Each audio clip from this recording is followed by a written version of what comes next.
Look at me, mother. You have to do that if you want to achieve X, Y, or Z.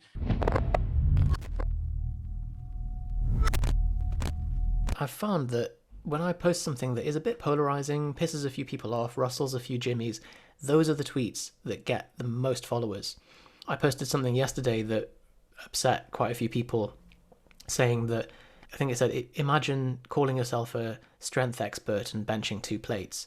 Oh, that was you. That was me. Oh, that was you. Yesterday I was reading my feed and I read that sometimes Twitter updates automatically and it just removes all the tweets that you see there.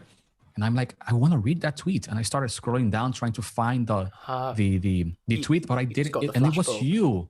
Yeah, I remember the tweet. I wanted to read it, but I didn't find it. So but I didn't see who was tweeting. You were the tweeter. Oh, nice. I was that naughty tweeter causing havoc. But it's so interesting because that immediately got me a couple of hundred followers. Yeah. Loads of likes, people arguing in the comments, and mostly because of the brevity of Twitter, you can only say a few things in one tweet. They pick out the most extreme opposite cases where, oh, but what about this Olympic coach who didn't do... So you're saying that... Always. Yeah, that's the cognitive dissonance, making them think that you said something that you didn't. So they're arguing with their misinterpretation of what you are saying. That's commonplace on Twitter and social media. And you're not actually being polarizing for the sake of being polarizing. It's your thoughts. And when you say your thoughts online and you say it out loud and you say it in an entertaining and captivating way, some of them will go mad and will start talking crap about your stuff. But that's okay. It's part of being authentic. And even though I'm not... As a golden thread, I think when that happens, you're like, oh, I've touched a live wire there on the internet. Like something, people feel strongly about this. And you get divided responses and it stimulates a conversation. You're like, okay. So that is the way... And I learned this from your course, at least in terms of the stylistic component of Twitter, which is that if you just post really tame, nuanced, restrained thoughts, it's going to get washed away along with the mass of other information that people are seeing. So if you want to include nuance, you include it in the comments and in the discussion below, but you do have to play the game a bit of having a strong headline. I totally agree. And some people start talking about their ideas in a way that it's offensive. This is not what we're talking about. It's not about offending people just to make them feel something. It's not about that. For example, when you're talking with your friends, how do you usually talk with them? You go full hyperbole with them. You don't say to your friends, I think that maybe if you could do this or you could do that. No, you tell them like, dude, this is what you need to do. And if you avoid that, you're going to get destroyed by the government or by the taxes or by the coach or by whatever. That's how you talk with your friends, right? Yeah. If you talk like that online, you will certainly get people reacting to what you say. Now, to any coach that might be listening to this, it's not about, again, making people mad at you or offending people just for getting off on it. It's not about that. If you think something, you say it. You don't have to, let's say, censor yourself in order to convey your ideas. Censorship is not well received online because at the end of the day, what do you want to achieve when you're online? You want to gain traction to your ideas, because if you are a normal human being, you think that your ideas are the best ideas in the world. Maybe they're not, but you do think that they are good ideas. So why not talk about these ideas that you have in a way that is entertaining for you, for your audience, for your people, while avoiding offending people? Now, how do you actually achieve that? How do you actually convey your ideas in a way that's entertaining, in a way that gets people's attention, in a way that unfortunately can offend some people, but you won't be doing it for the sake of offending? It's very simple. I just told you a couple of minutes ago. Talk or record videos or write as if you were writing to a friend. That's all you have to do. How do you speak to your friends? How do you speak to your family members? Emulate that behavior that you have around the people that you trust and transmit that online and see what happens. That's See a what really happens.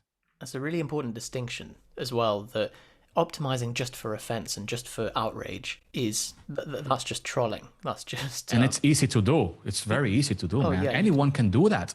you can piss whoever you want off online. But I think what you're saying here is that you you have to be clear on your values and your ideals and your recommendations and obviously your area of expertise, and you speak authentically about it. And yes, in doing so, it will turn some people off, but it will also turn other people on. And trying to please everyone all the time and being really tame and vanilla, which is what we used to do years ago, I think back in 2008, 2009, when we set up Propane, we tried to include every possible caveat in our content to try and not upset anyone. And it doesn't get much traction. And the thing that comes to mind actually is that this very simple heuristic you've given of speak as if you were speaking to your friends. Very easy to do, doesn't require any overthinking, and it's the same way that you would make friends in real life. At least it's the way you should make friends in real life. So if you meet someone and you're not sure if you have common ground and oh, where are you from? Oh, that's nice. And everything's all you're doing is prolonging the process of you guys actually figuring out if you're going to get on or not.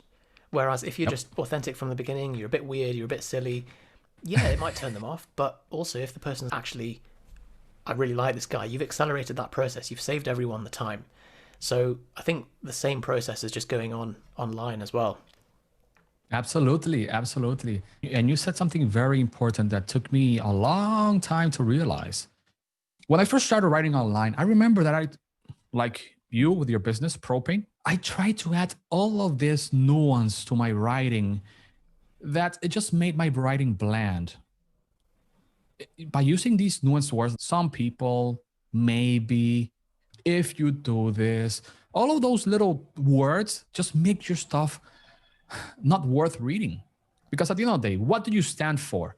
If you stand for something, you will not say, maybe do that. You'll say, look at me, mother. You have to do that if you want to achieve X, Y, or C. It's not all slunched down. Look, guy, maybe if you do this, that. Imagine you are a coach. How would you feel? No, imagine someone is coaching you. How would you feel if the coach is like, hey, Yusuf, yeah, if you want bigger biceps, you should, yeah, go grab those little tiny dumbbells and lift them like this. And yeah. You will not trust that freaking coach. But if this guy comes high energy, hey, Jose, come here. Good. Take those dumbbells, lift them, do it. Here's how you do it. Bam, bam, bam, bam, bam. It's way different. You just transmitted the confidence that you have in what, just being a little bit more uplifting, talking a little bit faster, using more energetic words, man, and using those little, I don't know how to say it in English, man. Still, my English sucks. But you understand what I'm saying. Absolutely, yeah. I You're guess. employing these things as tactics to get your message across. And I think absolutely, this is definitely where the gap falls with a lot of PTs who are moving online, which is that they know their stuff. Like a lot of the people we work with, like they really do know how to get results for people, but they have a sense of imposter syndrome. They're afraid to put themselves out there because, as you said, afraid of the mythical haters but as a result, they curb all of their recommendations and don't get any traction. Now, yes, of course, there is the opposite problem, and there are people who have all of the hubris with none of the knowledge, and that's a different kind of topic. But I think we have to assume people have the insight to recognize the difference, and people can see through if someone is just all hot air. Just assume that your audience and the people that follow you and that read you are smart. Really. Just do that. Just do that. If you assume that they're dumb, you're actually going to attract dumb people, and you don't want dumb people following you. You want to love your followers. Here's something I learned. You can never negotiate with a dumb person. Why? Reason number one, they cannot be reasoned with. And reason number two, they're dumb. You just can't. That's the absolute truth. So if you want to attract dumb people, treat your following and people online like they're dumb. and you will certainly attract this energy. That's just an unquestionable fact. You attract what you want to attract. Okay, and you do that with your actions. If you're acting in a way that attracts dumb people, you will attract a lot of dumb people. Always assume that they're smart and treat them as if you truly knew they're smart. It's how you pay respect to them. You respect your audience by treating them in the most, if they were like Einstein or whatever. That's how you do it. Always assume they understand what you're talking about. You're right. It's a matter of respect, because they are respecting you by paying with their time to listen to you, to read your stuff. And it's very obvious. I think a lot of people think they can pull the wool over the eyes of their audience, but it's very obvious if someone doesn't respect or is trying to delude their audience. There's two very practical heuristics in what you've just said, or three, which is be authentic, speak to people as if they are your friends, but assume that they are intelligent, and start from that place. And we spoke man, you can make a living summarizing stuff, man. You are like the ultimate summarizer in the world, man. The other guys are like very good, but you're like the absolute best person at summarizing what I've been saying, and I love it, man. We're going to record more podcasts later on.